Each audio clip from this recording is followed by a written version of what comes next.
ये गरीब किसानों ने, ममता दीदी आपका क्या बिगड़ा? क्यों उनका पैसा रोक कर बैठ गई? क्या आप ऐसा मानती हो कि 6,000 रुपया मिलेगा तो वो मोदी जी की प्रशंसा करेंगे? अरे ममता दीदी, वो तो आपको सिर्फ और सिर्फ घुसपैठ के मुद्दे पर हटाने वाले हैं। मेरी बात याद रखना, घुसपैठ के मुद्दे। मित्रों, ये बंगाल के अंदर माहौल ऐसा कर दिया कि जय श्री राम बोलना माने गुनाह है। अरे ममता दीदी, बंगाल में जय श्री राम नहीं बोलना जाएगा तो कहां पाकिस्तान में बोला जाएगा क्या? मुझे बताओ भाइयों, बताओ बहनों, जय श्री राम बोलना चाहिए या नहीं बोलना चाहिए? बोलना चाहिए या नहीं बोलना चाहिए? तो मेरे साथ दोनों हाथ उठाइए और गगनभेदी नारा लगाइए, जय श्री राम, जय श्री राम, जय जय श्री राम। अबे ममता दीदी को इससे अपना अपमान लगता है। क्यों ममता दीदी, आपको क्यों अपमान लगता है? पूरा देश और देश दुनिया भर में फैले हुए करोड़ों लोग हमारे आराध्य श्री राम को याद कर गौरव महसूस करते हैं, गौरव। मगर आपको तकलीफ होती है क्योंकि आपको तुष्टीकरण कर एक वर्ग विशेष के वोट चाहिए। क्यों भाई, इनके वोट नहीं है क्या? ये सभी तो जय श्री राम बोल रहे हैं। मैं आपको वादा कराता हूं, चुनाव समाप्त होते हुए ममता दीदी भी जय श्री राम बोलती हो जाएगी, आप चिंता मत करिए। मित्रों, ये समाज के अंदर, पूरे उत्तर बंगाल के अंदर भीषण गरीबी मैंने देखी। मैं कई बार आया हूं उत्तर बंगाल के अंदर, भीषण गरीबी देखी। मोदी जी ने एक योजना बनाई है, हर गरीब को, देश के 60 करोड़ गरीबों को, इनके घर में अगर कोई बीमार होता है तो 5 लाख तक का सारा खर्चा मोदी सरकार उठाती है। मुझे बताओ भैया, अच्छी योजना है या नहीं है? जरा बताओ, योजना अच्छी है या नहीं है? आपको भी ये 5 लाख रुपया मिलना चाहिए या नहीं मिलना चाहिए? जोर से बोलो, मिलना चाहिए या नहीं मिलना चाहिए? मगर नहीं मिल रहा है। क्यों नहीं मिल रहा है? कि ममता दीदी को ये योजना पसंद नहीं आती है। आयुष्मान भारत योजना नरेंद्र मोदी साहब की वो नहीं चाहती है। उनको डर है कि आपके घर में अगर ये 5 लाख रुपया आया तो मोदी जी लोकप्रिय हो जाएंगे। मगर आप चिंता मत करो, एक बार सरकार बना दो, मैं आपको गारंटी देता हूं, 1 सप्ताह के अंदर आयुष्मान भारत योजना बंगाल के हर गरीब को मिलती है। ममता दीदी, अब आप नहीं रोक सकती है गरीबों को उनकी सेवा करने से। नरेंद्र मोदी सरकार की सारी योजनाएं आप और आपका भतीजा जो रोक कर बैठे हैं, मैं आपको कहता हूं, मई के बाद आप रोक नहीं पाओगी, क्योंकि आप मुख्यमंत्री ही नहीं होगी। मित्रों, मोदी सरकार इस प्रकार की 115 योजनाओं के माध्यम से गरीबों के कल्याण में लगी। सरकारें क्यों होती है? गरीब, बीमार, बूढ़े, किसान, आदिवासी, दलित, उनकी सेवाएं करने के लिए सरकार होती है। ये सारी योजनाएं, 115 योजनाएं जो नरेंद्र मोदी जी ने बनाई है, वो सारी गरीबों के लिए है। ये ममता दीदी रोक कर बैठी है। मोदी सरकार गरीब कल्याण के लिए प्रतिबद्ध है। मोदी सरकार गरीब कल्याण के लिए प्रतिबद्ध है। ममता सरकार भतीजे कल्याण के लिए प्रतिबद्ध है। उनका दिन रात ध्यान एक ही चीज में है कि कब मेरा भतीजा मुख्यमंत्री बन जाए, कब मेरा भतीजा मुख्यमंत्री बन जाए। अगर ये तो हमारे दिलीप घोष ने लड़ाई न ली होती तो वो घोषणा भी कर चुकी होती कि अगली बार भतीजा मुख्यमंत्री बने। मगर अब डर गई। घोषणा नहीं करेगी। मित्रों, मैं आपको बताता हूं कि मां, माटी और मानुष का जो नारा लेकर आई थी, इसकी तरह ट्रोलबाजी का काम करे, इसकी तरह जगह तुष्टीकरण का काम कर रही है और उसकी तरह जगह कारखानों को ताले लगाने का काम हो रहा है। मित्रों, ये ममता दीदी फेल प्रशासक है, विफल मुख्यमंत्री है। अब समय आ गया है उनको बदलने का। मित्रों, इस बार बंगाल की जनता ने नरेंद्र मोदी जी के विकास के मॉडल और ममता दीदी के विनाश के मॉडल के बीच में पसंदगी करनी है कि बंगाल क्या चाहता है। मित्रों, आज मैं यहां आया हूं, दीनदयाल जी की पुण्यतिथि है।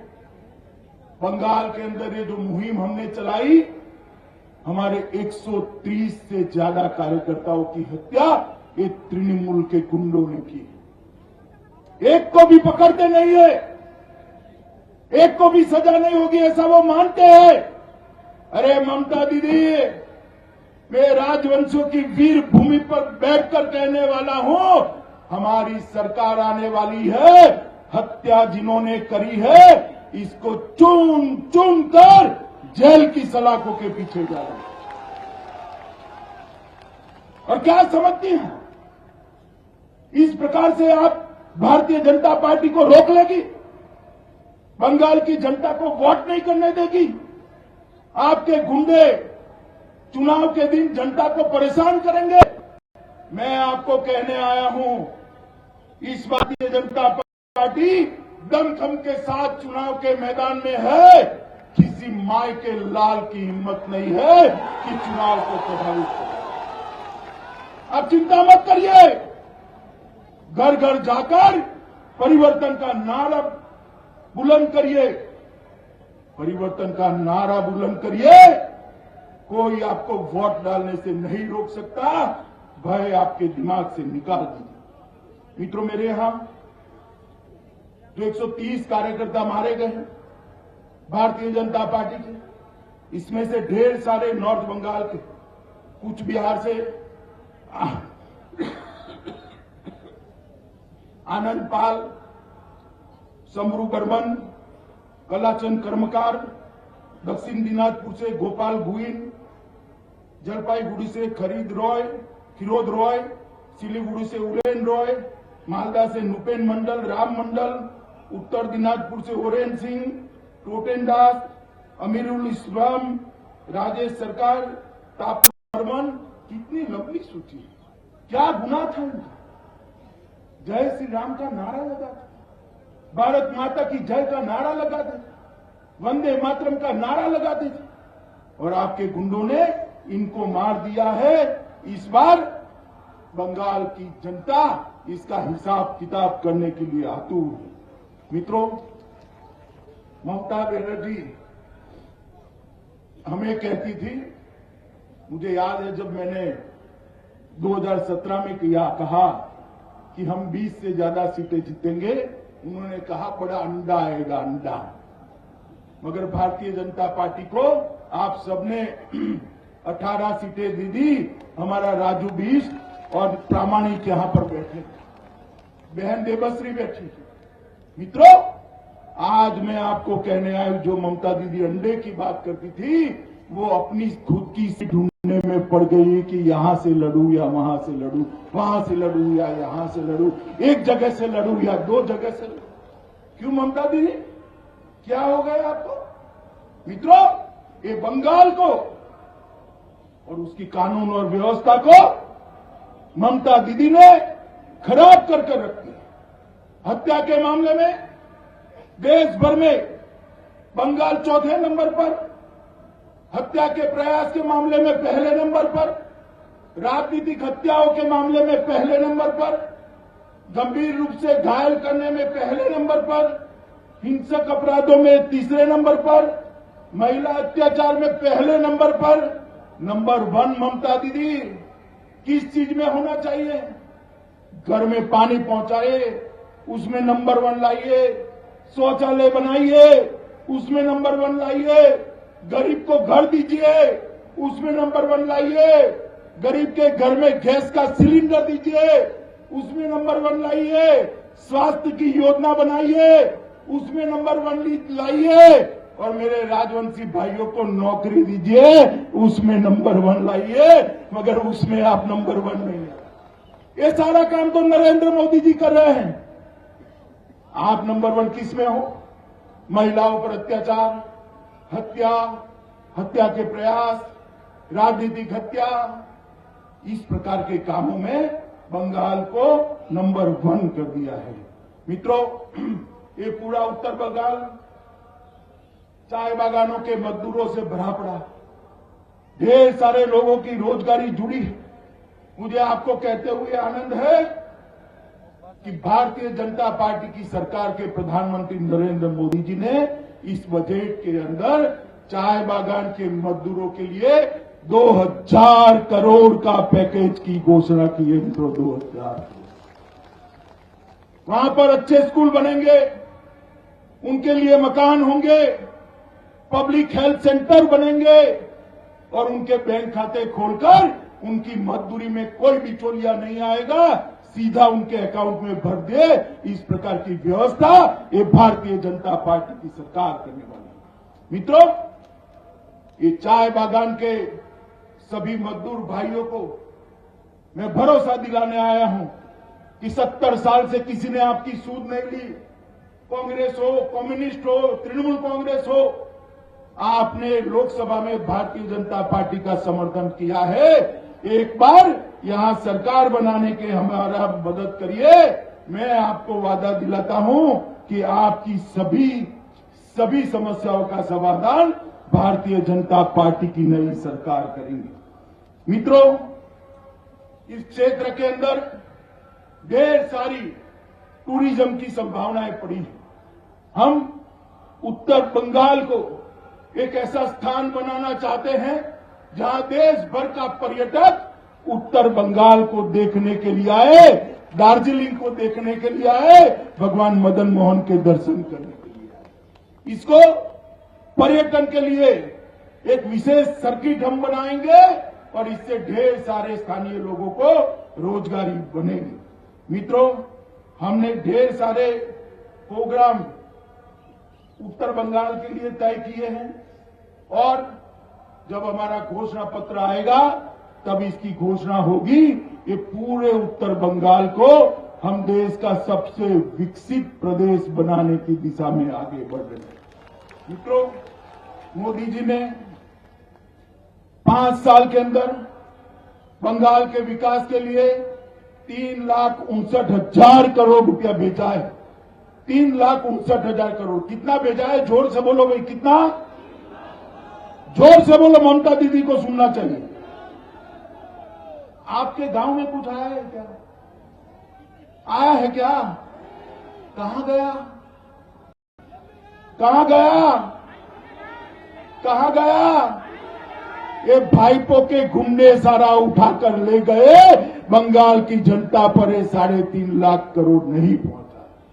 ममता बनर्जी जी और उनके भतीजे के लोग ये टोलबाजी और करप्शन में ये पैसा खा गए हैं। मित्रों, एक ऐसी सरकार ला दीजिए जो मोदी जी पैसा भेजे वो आप तक पहुंचाए, ऐसी पारदर्शी सरकार नहीं। मित्रों, मुझे एक बात बताओ, भारत सरकार बंगाल को मदद करे वो अच्छा है या बुरा है? जोर से बोलो, अच्छा है या बुरा है? लेनी चाहिए या नहीं लेनी चाहिए? ये ममता दीदी झगड़ती रहती है, मोदी जी से झगड़ा करती है। सुभाष बाबू के कार्यक्रम में भी झगड़ा कर दिया।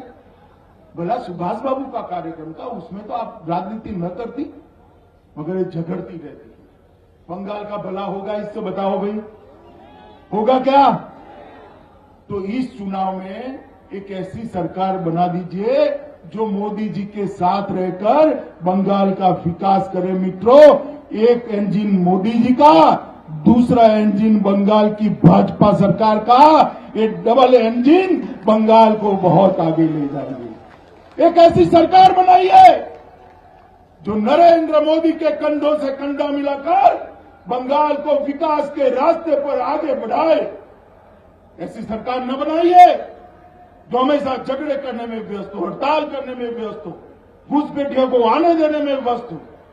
बंगाल के अंदर दुर्गा पूजा करनी है, कोर्ट में जाना पड़ेगा क्या? सरस्वती पूजन वसंत पंचमी के दिन करेंगे तो शिक्षकों को मार डालेंगे क्या? अरे ममता दीदी, ये नहीं चलेगा बंगाल में। ये हिंदुस्तान है, यहां दुर्गा पूजा भी होगी, रामनवमी भी बनाई जाएगी, सरस्वती पूजन भी होगी। इस प्रकार की सरकार को रहने नहीं देना चाहिए। मित्रों, आज मोदी जी के लिए कितना काम किया है मित्रों? 1,40,00,000 लोगों के घर में शौचालय बनाए, सिर्फ बंगाल की बात करते।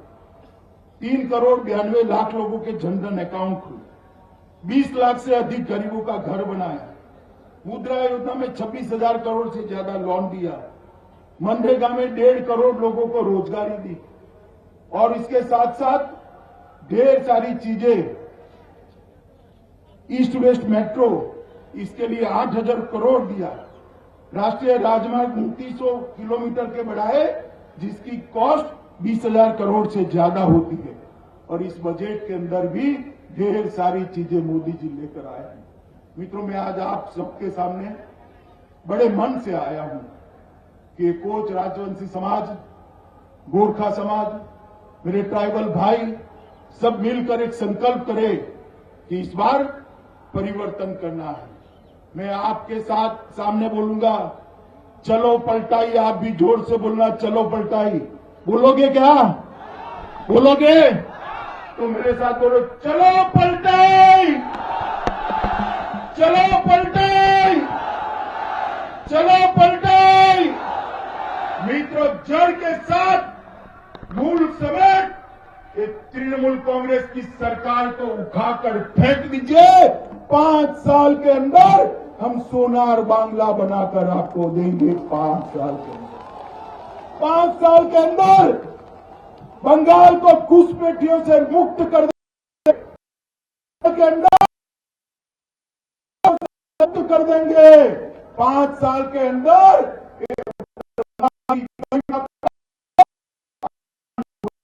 इस प्रकार की हम व्यवस्था करेंगे। मुझे बताइए, आज यहां से जाकर गांव-गांव में, घर-घर में कमल का निशान और नरेंद्र मोदी जी का नाम लेकर चलो पलटाई का संदेश लेकर आप जाएंगे क्या? जोर से बोलो, जाएंगे क्या?